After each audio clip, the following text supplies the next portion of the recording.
this is great. Here's where it starts to really get interesting. Time to talk about our forearms.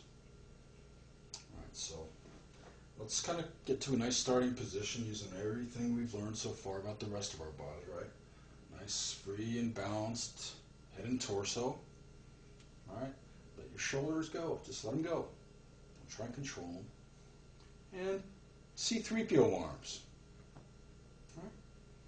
So from this starting position, let's talk about what your forearm is capable of doing. Alright. First of all, you'll notice, oh my gosh, it's up in the air. I can feel tension immediately, right? Gravity is going to pull it down. And I'm like, yeah, that's the bad news.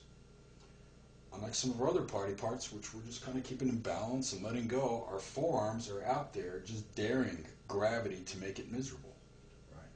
Well, the good news is, if we're aware of that, and we know a little bit of something about our anatomy, we can actually use gravity to our benefit.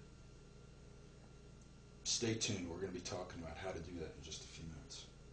First, let's just talk about what the basic motions of the forearm are, right? So, up, down, up, down. This occurs from the elbow, right? Up and down. And I said, okay, that's all well and good, but what is that going to do me at the piano? Well, let's talk about the various degrees of up and down, right? Let's go to a few extreme cases, shall we? Extreme case number one. Get into a nice playing position right now, and then just clench your fist and seize that up and just make all your muscles as tight and rigid as you possibly can, right? And ask yourself, how does that feel? We all know the answer, right? Who would ever want to play the piano like this? Well, no one, of course. So, okay, let's kind of shake that one off and put that one on the shelf. Let's take a look at another extreme case, right? Let's again get started in the same position. Now what we're going to do is we're going to take our form and we're going to throw it down the ground as hard as we possibly can. So with all the muscular force you can muster, just throw it down on the ground. So let's try that, right? Just go. Right. Again, no surprise there, right? This is certainly not something we want to incorporate into our piano technique. Now the good news is there's a nice place in between, and we're going to study that right now. Right? So, again, get into a nice position, and here's a feeling we want to cultivate. Right? Again, let our shoulders go, and we want to cultivate the feeling of just letting our arm just fall to the ground. Free fall. Let's just let it fall. Right? Just let it go. One thing that'll help is if you use the fingers of your opposing arm, you can kind of support this arm, at the wrist. And one thing you should be paying attention to is you should feel the full weight of this arm resting on these fingers. You should feel all that weight. And then when you pull those fingers out, it's a simple matter of gravity taking charge of that and bringing it to the ground. So this is something you can study away from the piano,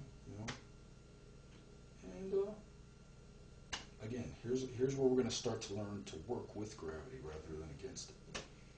So let's take a look at another thing we can do. Right? Once we've cultivated this feeling of free fall, we can cultivate the feeling of just partially yielding to gravity. Right? Here is not yielding at all. Here is yielding completely. Here is kind of working with gravity. Just, a little bit of gravity, right? Gravity's pulling down. I'm using some muscles. And what's really nice about this, and this is crucial to your piano technique, is I can do this to various degrees. I can do this slowly, I can do it quickly, and I can do it anything in between.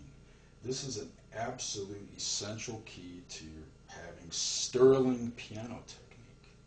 Right? So let's just put that aside for now. Talk about the other way your form can move.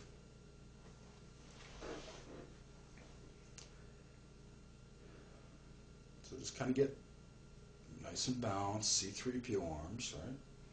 Let's take a look at this motion, which is just a rotation, which occurs from your elbow. My forearm is doing nothing but rotating from my elbow. And cultivating this is another motion that is just going to free up your playing like you can't believe, as you'll see later on in the video. Now let's show a few mistakes that can be made in this process. Let's take our upper arm. We're going to revisit our upper arm here for a minute and just kind of weld it to your side. This is something I see lots of students doing, is kind of got these elbows welded to the side. Now try and rotate your forearm now. And look at your hand. Especially pay attention to your thumb. Now if you're like me, there's no way you can even rotate this to a position flat enough to play the piano. Right? So elbow welded to the side, rotate your forearm inward. And look at me, I'm shaking like a leaf here. Right? Enormous tension. In fact, it's beyond tension. You just can't even move past it. So here's the value of the C3PO arms. Right? Get back to your C3PO arms position and rotate. And look how much freer and easier that position is. So, here's the point.